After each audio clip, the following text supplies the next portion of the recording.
This is the elevator at my church. It's a Kone, let's call it.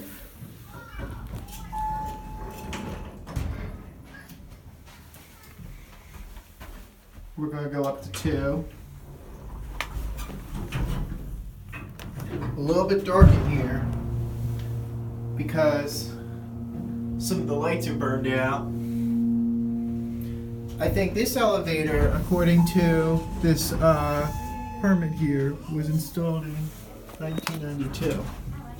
Here's the second floor. Now we're going to head back down to 1. You can easily tell that this is a hydraulic elevator. Floor indicator, I think that's burned out. And here we are back.